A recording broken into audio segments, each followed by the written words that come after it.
At her husband's funeral, Evelyn Harper wasn't just mourning her loss. She was humiliated. 7 months pregnant, clutching her son Daniel's hand, she stood powerless as the Whitmore family, her in-laws, stripped her of the home, the business, and every ounce of dignity she had. Their final insult? Tossing her the keys to a rusted 1972 Chevy van, laughing, telling her that was all she'd ever be worth. But what they thought was worthless was hiding a secret so powerful it would destroy everything they tried to steal and turn Evelyn's pain into a fortune they could never touch. Before we dive deeper, let us know in the comments where you're watching from. We'd love to hear from you. And don't forget to hit that subscribe button so you never miss any of our upcoming videos. Why did the Whitmores hate Evelyn Harper from the very beginning? Why was this woman, who stood by their son Michael through every hardship, never welcomed as part of their family? To understand that, you must look at who the Whitmores were and who Evelyn was.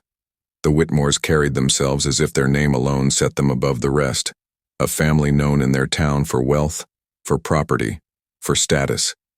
Their gatherings were full of whispered judgments and sharp glances, and Evelyn, born into a working-class family raised on long shifts and small paychecks, never fit their mold.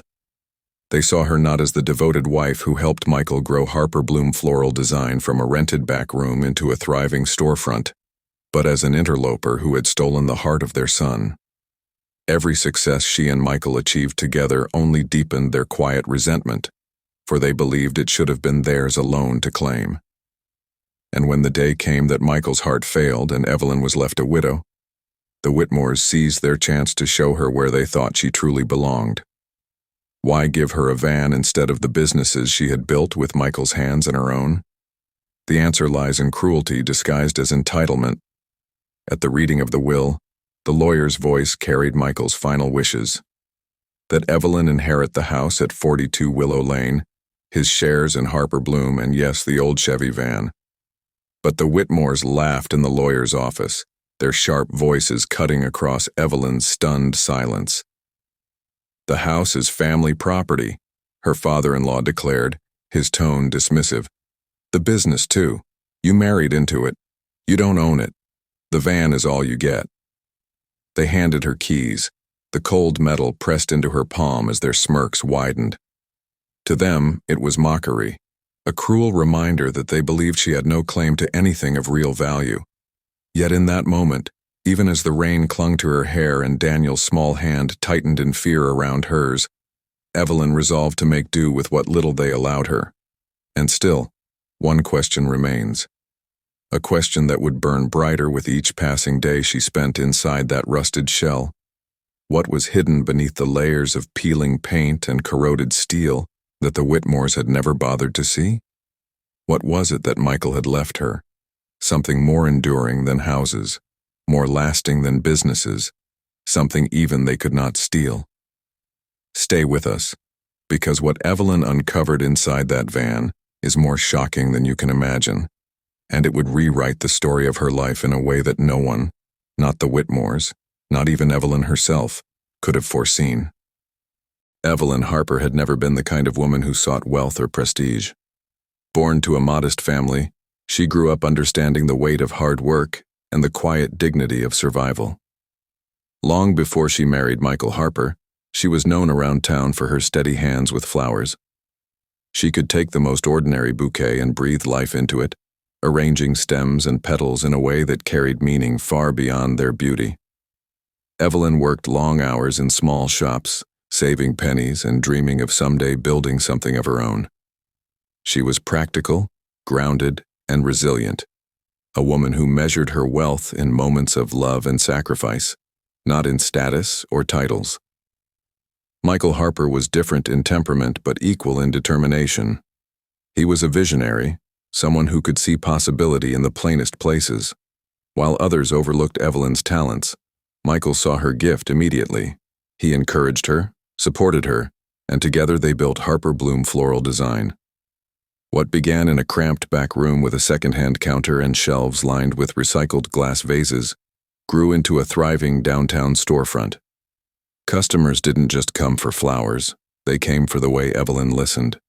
The way she created arrangements that carried the unspoken words of grief, celebration, or love. Behind every order was Michael, ensuring the business ran smoothly, ensuring Evelyn's artistry was never overshadowed by the burdens of bookkeeping and logistics. They were a team, bound by love, strengthened by a shared vision, and grounded in the belief that together they could weather anything. But the Whitmores never saw it that way. To them, Evelyn was an intruder, a woman who had married their son Michael, and in their eyes, taken him away from the world of privilege they believed he was meant for. The Whitmores, sharp-suited, well-spoken, and ever conscious of appearances, looked down on Evelyn's working-class roots. They believed she had married up, that her love for Michael was a calculated step into a life she hadn't earned. At family dinners, their condescension lingered in every word, their approval withheld no matter how much Evelyn tried to bridge the gap. Even when Harper Bloom began to flourish, they dismissed it as Michael's success alone, erasing the long nights Evelyn had spent balancing ledgers and arranging flowers until her fingers cramped. To them, she was never truly one of them, and they made sure she felt it. Still, Michael never wavered in his devotion. He understood his parents' disdain, and he rejected it. He chose Evelyn fully, and in small, quiet ways, he prepared for the day he feared might come. There was one object he always held on to, one piece of his life he refused to part with, no matter how much the Whitmores mocked it: his old 1972 Chevy van. To most, it was nothing but a rusted relic, parked behind the shop or their home, its paint faded, and its parts long past their prime. But to Michael, it was more than a vehicle. It was a symbol of beginnings. The van he had first used to deliver flowers when Harper Bloom was just an idea. Evelyn never understood why he clung to it so fiercely, why he insisted it stay in their possession, but Michael would often smile softly and say, "If anything ever happens, this van will take care of you." Evelyn laughed it off at the time, never imagining how literal those words would one day become. And so, when Michael died suddenly, Evelyn believed that he had put protections in place. She believed that in his will, she and Daniel would be safe, that his foresight and his love would shield them from the coldness of his family. But she was wrong. At the funeral, Evelyn stood under the weight of loss and the quiet assurance that Michael's love had secured her future. Yet the will reading, and the Whitmores' cold laughter, would prove otherwise. The day of the will reading should have been Evelyn Harper's one small reprieve in a season of unrelenting grief. She walked into the lawyer's office with Daniel at her side, her swollen belly making each step heavier, but her heart clinging to the hope that Michael's love and foresight had ensured their security. The polished wooden walls and the faint smell of old paper gave the room an air of formality, almost sacred, as if the truth about her future lay within those sealed envelopes. Evelyn sat quietly, her fingers intertwined with Daniel's, while across the room the Whitmores perched like judges at a trial they were certain they had already won. Their faces were cold, their suits pressed to perfection, their eyes dry and calculating. The lawyer cleared his throat and began to read. "To my wife, Evelyn Harper," he intoned, "I leave our home at 42 Willow Lane, my shares in Harper Bloom Floral Design, and the 1972 Chevy van." Relief rushed over Evelyn like a sudden wave. The house, the business, and yes, even the van. Michael had thought of everything. It was as she had believed. He had protected her and Daniel. She exhaled slowly, her shoulders easing for the first time in days, until laughter, sharp, cutting, and cruel, broke the moment apart. Her sister-in-law smirked across the table. "Oh, Evelyn, you don't honestly think that's how it's going to work, do you?" A glance passed between her and her father. Then came the words that would strip Evelyn bare. "The house is family property," her father-in-law said firmly, leaning forward with authority. "The business, too. You married into it, you don't own it. The only thing you get is the van, and frankly, you should be grateful we're letting you have that." Evelyn's lips parted, but no sound came. She looked to the lawyer, searching his face for justice, for truth, but he faltered under the Whitmores' commanding presence. "This isn't what Michael intended," the lawyer began. but her father-in-law's voice cut through, sharp as a blade. "You want trouble, Evelyn? Take us to court. See how far you get. Heavily pregnant, with no money and no allies." His words were venom, meant to silence, and Evelyn felt Daniel's small hand tighten in hers. The room tilted slightly, the stale smell of coffee mixing with the nausea rising in her chest. 15 minutes later, Evelyn walked out into the drizzle with nothing but a set of van keys pressed into her palm, the Whitmores' laughter still echoing behind her. Daniel walked beside her, his eyes wide with confusion and fear, silently hoping his mother would tell him it was all a mistake. But Evelyn said nothing. She knew the truth now. The empire she had helped to build was stolen from her, and all she had left was a rusted van the family had mocked as worthless. That night, Evelyn drove the van to the edge of an empty lot, parking beneath a flickering street lamp. The rain tapped against the roof as she pulled a threadbare blanket around Daniel, laying him on the cracked vinyl seat. "Mom," he whispered, his voice trembling. "We're not really going to live here, are we?" Evelyn brushed a strand of damp hair from his forehead, but could not bring herself to answer. Instead, she stared at the dashboard, where the faint marks of Michael's fingerprints still lingered in the dust, a silent reminder of the man who had promised this van would take care of her. As the hours stretched on, voices drifted past the windows, muffled but cruelly clear. "That's the Harper widow, isn't it?" one voice murmured. "Yeah. Heard she lost everything. The Whitmores took it all. Always thought she was too proud. Guess she'll learn to beg now." The words pierced deeper than the cold that seeped into her bones. Evelyn lay on the narrow bench seat, her hand on her belly as her unborn child shifted and kicked. Every beat of that tiny heart seemed to whisper the same truth. You don't have time to break. By morning, Evelyn Harper had nothing left but determination. She stepped out of the van into the gray dawn, her coat clinging to her in the damp air. She had no house, no business, no safety net, just a battered vehicle and the will to make it enough. What the Whitmores had dismissed as junk, what they had laughed at as worthless, was about to reveal its first secret. Evelyn Harper's days after the funeral bled into one another with a kind of gray monotony that only comes when survival is stripped down to its bare bones. Every morning she woke in the van, stiff from the narrow bench seat, her body aching from the weight of her unborn child, her heart heavy from watching Daniel try to pretend he wasn't afraid. She did what she could to provide, taking odd jobs wherever they could be found. She scrubbed floors for shopkeepers who barely looked her in the eye, carried boxes for grocers who whispered behind her back, and arranged flowers for a few coins when the opportunity arose. Her earnings were meager, just enough to buy a loaf of stale bread from the corner store each day. She would split it carefully, half for Daniel, half for herself, though more often than not she told him she wasn't hungry so that he could eat a little more. The van was both their refuge and their cage. It kept the rain off their heads, but it also locked them into a life of whispers and pity. When Evelyn tried to soften the space, cleaning its surfaces and tidying what little they had, it was less to make it a home and more to fight back against despair. Daniel would draw little stick figures in the condensation on the windows, 3 of them holding hands, as though Michael was still with them. Each time Evelyn saw those drawings, her chest tightened with a mix of grief and determination. It was during one of those desperate cleanings, as she scrubbed a patch of rust near the back door, that something unusual caught her attention.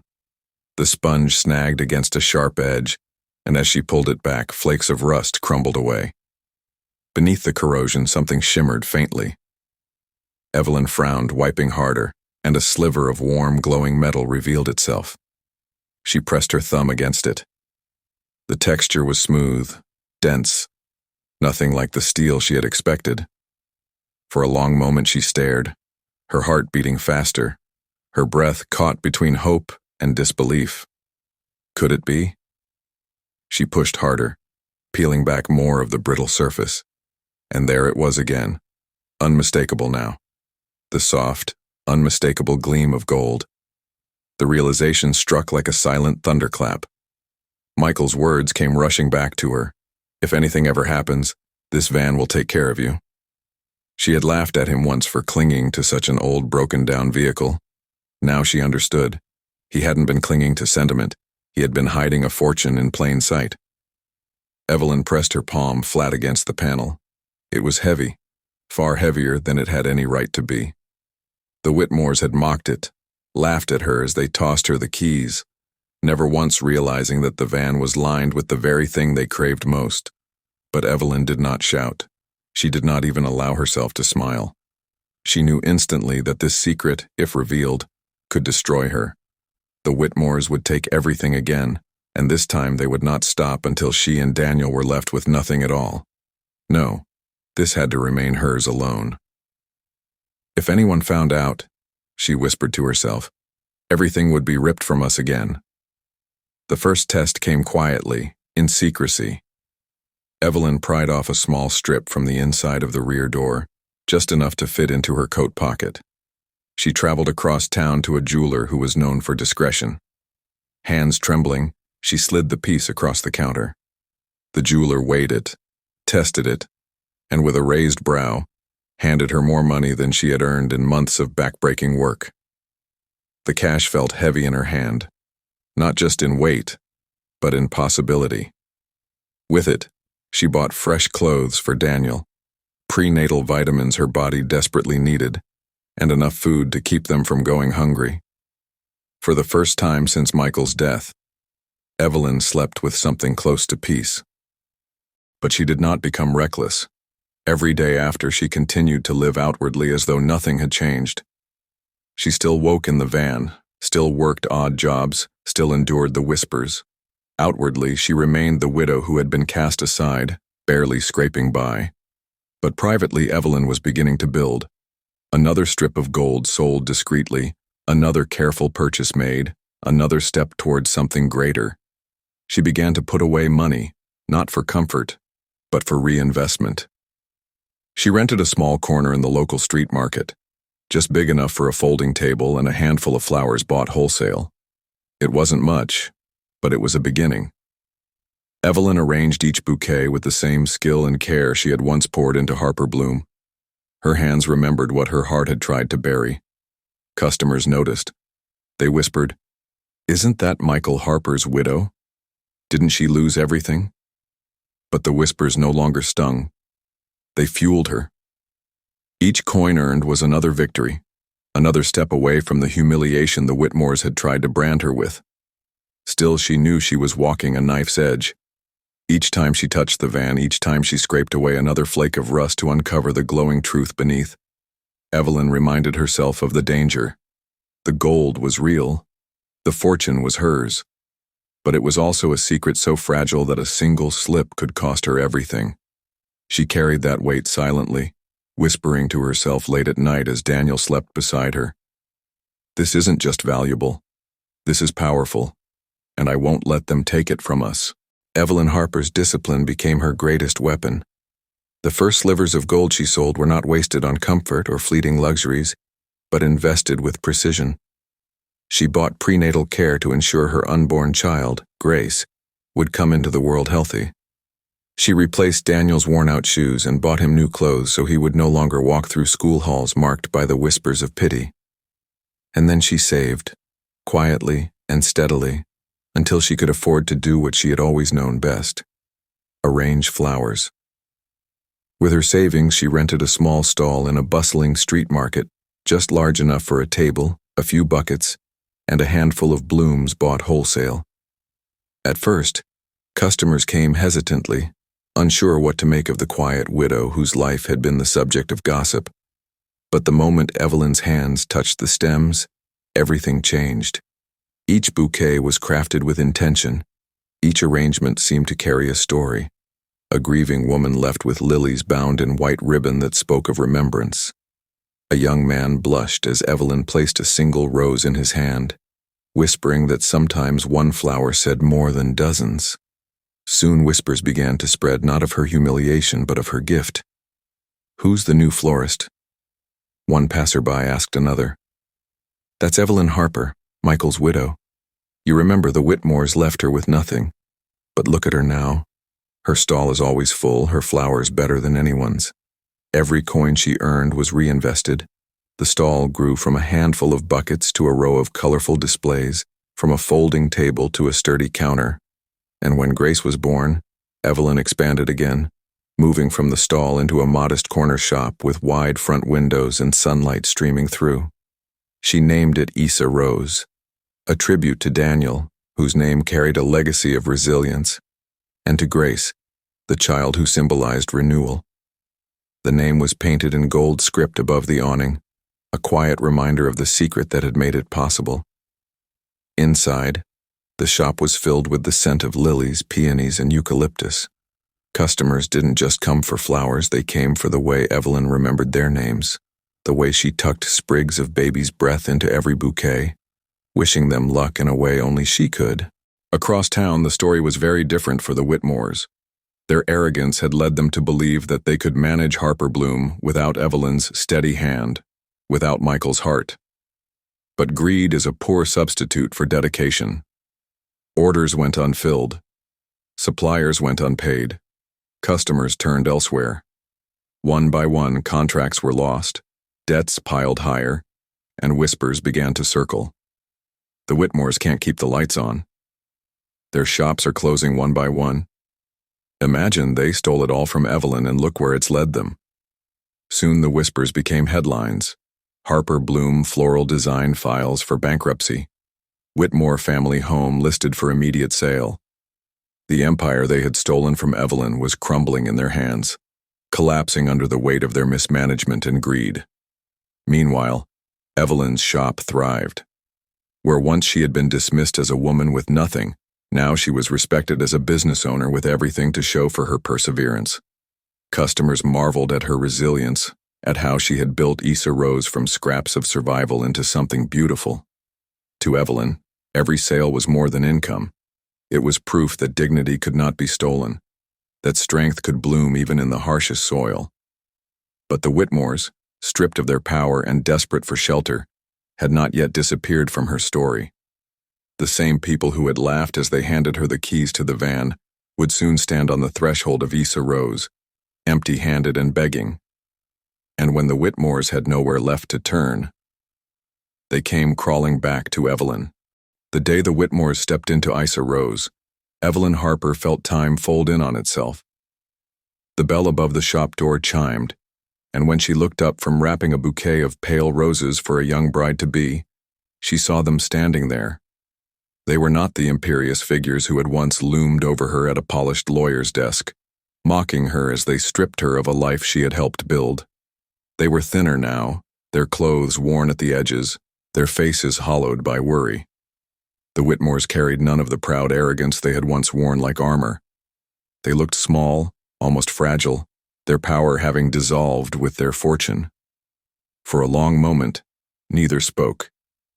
The scent of lilies and eucalyptus filled the silence as Evelyn tied a neat ribbon around the bouquet in her hands. Finally, her father-in-law cleared his throat, his voice low, his confidence gone. "Evelyn," he began, "we've hit a rough patch. The house is gone. The business, too. We need somewhere to stay. Just until we get back on our feet." His daughter shifted uneasily beside him, her eyes darting around the shop, lingering on the gold lettering of Issa Rose above the counter. Then on the gold-plated pen Evelyn used to sign her receipts. For the first time, recognition dawned in her gaze, not just of Evelyn's success, but of the cruel irony that the van they had mocked had become the cornerstone of the life Evelyn had built. Evelyn did not answer right away. She tucked the last sprig of baby's breath into the bouquet and handed it to the bride, smiling softly as she wished her luck. Only then did she turn her attention to the Whitmores. Her voice was steady, calm, but laced with the weight of memory.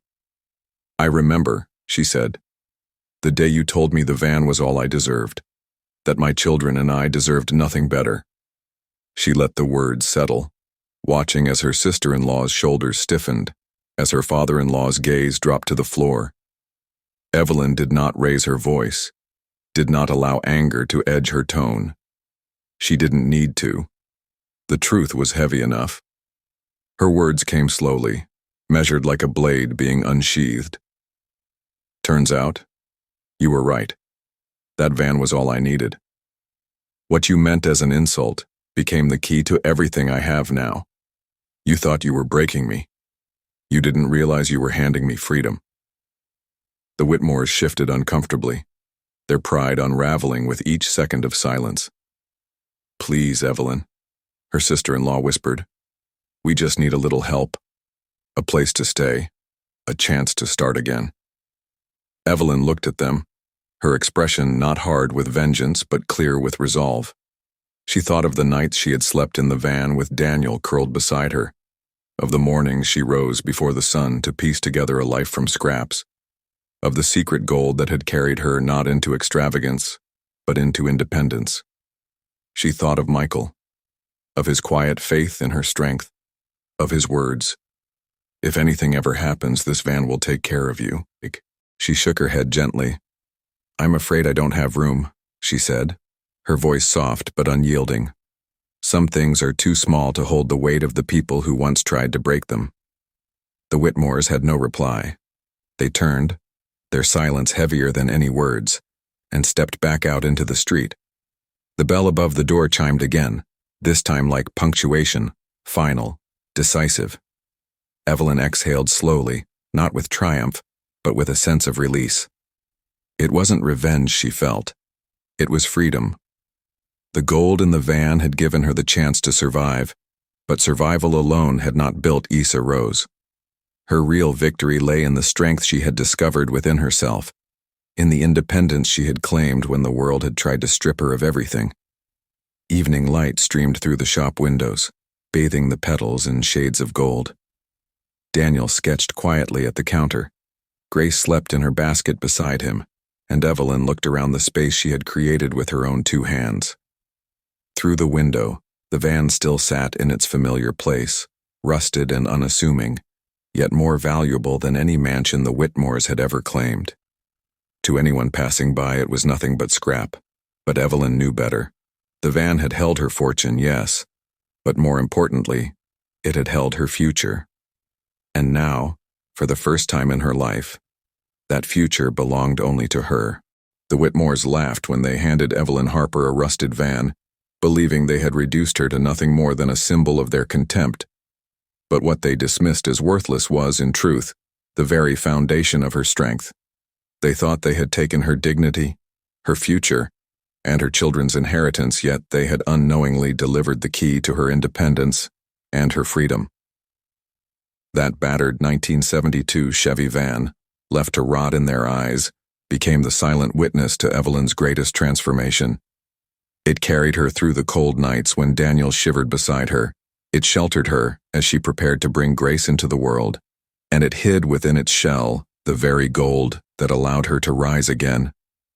The Whitmores' laughter has long since faded, replaced by the quiet triumph of Evelyn's voice and the lasting legacy of Issa Rose.